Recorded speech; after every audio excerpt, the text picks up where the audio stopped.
네, 지난 1월 도내 주택 매매 거래량이 2년 만에 최저치를 기록했습니다.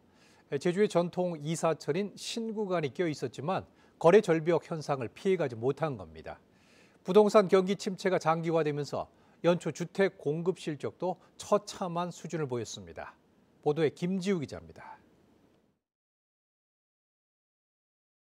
제주의 전통 이사철인 신구간에도 불구하고 지난 1월 도내에서 매매 거래된 주택은 오히려 감소한 것으로 나타났습니다.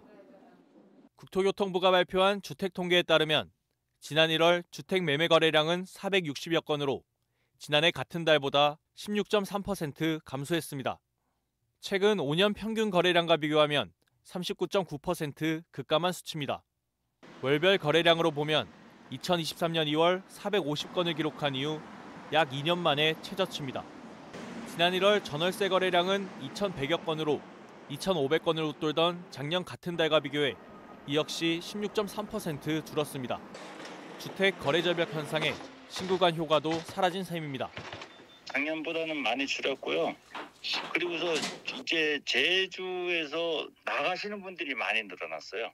그래도 조금은 아직까지는 움직임이 있는데 예전처럼 그렇게 막 적어되지는 않지요.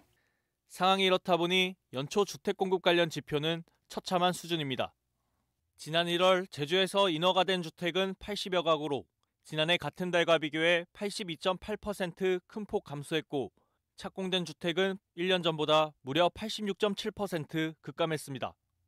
이와 함께 지난 1월 제주에서 분양된 공동주택은 단 한 가구도 없었는데 부동산 경기 침체와 미분양 문제 심화로 건설사들이 주택 공급에 선뜻 나서지 못하는 것으로 분석됩니다. 너무 폭등한 상황에서 이제 금리 상승이라든가 제주도 경기, 특히 그 건설이라든가 관광 이런 산업이 위축되다 보니까 수요층이 상당히 줄어들었고요. 부동산 업계는 정치적 불확실성과 경기 침체, 미분양 문제 등이 해소되지 않고 있어 부동산 시장 경기는 당분간 개선되기 어려울 것으로 전망하고 있습니다. KCTV 뉴스 김지우입니다.